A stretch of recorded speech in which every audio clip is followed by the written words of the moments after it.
Yeah, what's going on, guys? Your boy here back on the Madden 17, and today I finished the mid-season Master Solo Challenges. Now, I'm sure some people have not even touched these, unless you're going for the Josh Norman thing.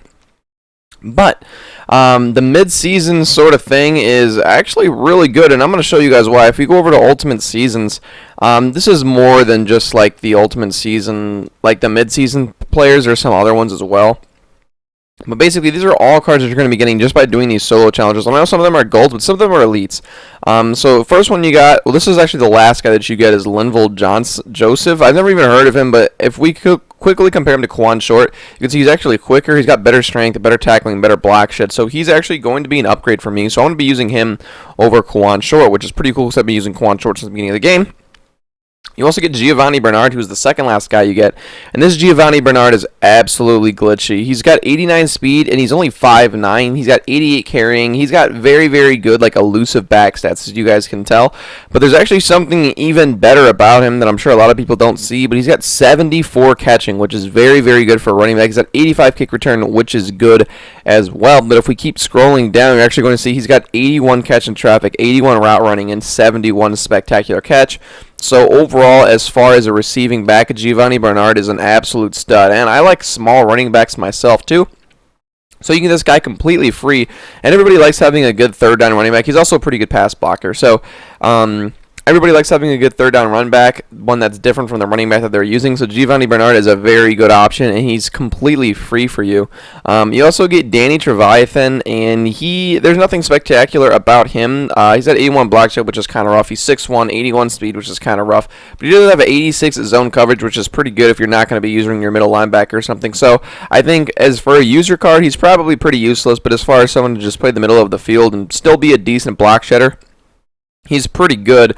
He's got 88 play rec. So as far as like coverage stats, he's a very good coverage linebacker. He's just not much of a user card, to be completely honest. Then we got Ali Marpet, and this is a really good card actually. 83 pass block, but all I really care about is run block. So he's really quick. He's at 77 speed. That's really fast for a lineman.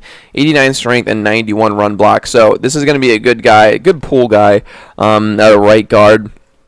We got Orlando Scandrick. He's also pretty good, to be honest. He's got 92 man coverage and 90 speed, 85 press. So overall, he is pretty good as well. And these guys all have like that little chemistry that's going to increase their speed and all that stuff. But what's really important is Tavon Austin is also you're going to get, and he's a very, very good kick returner. You guys can see he's only 5'8", but he does have 92 speed, 93 elusiveness. Catching stats are a little bit weak, but as far as return man, he's kind of like one of the best that there really is. If you quickly compare him to Tyler Lockett, you see he's quicker than Tyler Lockett. They have the same catching. He's got better elusiveness. And that's pretty much all you really need as a kick returner is your speed and elusiveness. So overall, I think he's probably a better option. And if you happen to get like his ultimate sort of thing, he's going to get +1 speed, +1 excel, and +1 stamina. So you're going to end up with 93 speed Tavon Austin, which I think makes him the quickest in the game. I think he could go up to a 94 total. But yeah, that's pretty cool. We also got Nick Perry. Nick Perry is a very, very good card. This guy's an absolute glitch. He's 6'3", which is pretty tall for a linebacker. Well, I guess it's just pretty tall, period. He's got 86 speed, which is pretty goddamn good as well. 85 strength, which is good. 87 excel, good. 86 tackle, good. 84 play rec, very good. 90 block shed, very good. 86 pursuit, which is good, and 87 hit power. So this card is very good as well. The only downside is he only has 46 catching. But quick 91 jumping is also very good. So, and he's got 69 zone coverage, which isn't really that good. But as far as just like a blitzing linebacker, this guy is very, very good. He's like a very budget Jadeveon Clowney, to be completely honest. If I didn't have Clowney, I would probably use Nick Perry because this guy has very good stats all around the board. Just unfortunately, his zone coverage is not there. But this is the guy that you should be going for. I think you get him relatively quickly. I think he's one of the first. He's one of the. It's actually an order. You get Okong, whatever his name is. You get Russell Okong. I don't know, and Nick Perry. So that's the order you get them in. You got to do quite a bit of solo challenges to get to them, but it's worth it. And Okong, he's just an average left tackle. Nothing too spectacular about him. Then you also have you get the gold cards. You get Vic Beasley, who's pretty good as well.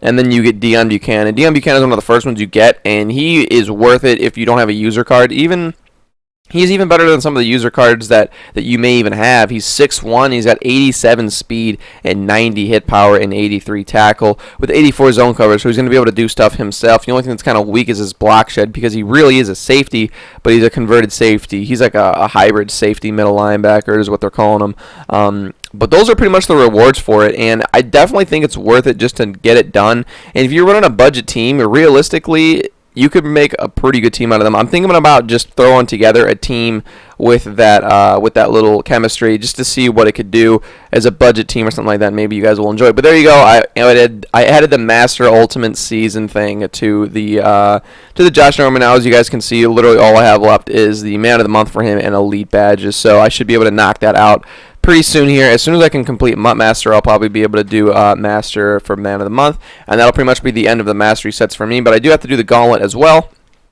But that's literally all there is left, and I'm pretty sure they're going to do probably like 1 or 2 more Master sets, but these are pretty much the big ones, and these are probably going to be the hardest ones to do. But hopefully you guys enjoyed this video. If you guys did, definitely give a like, comment, subscribe. Follow me on Twitter. It's going to be down in the description below, and as always. Bye.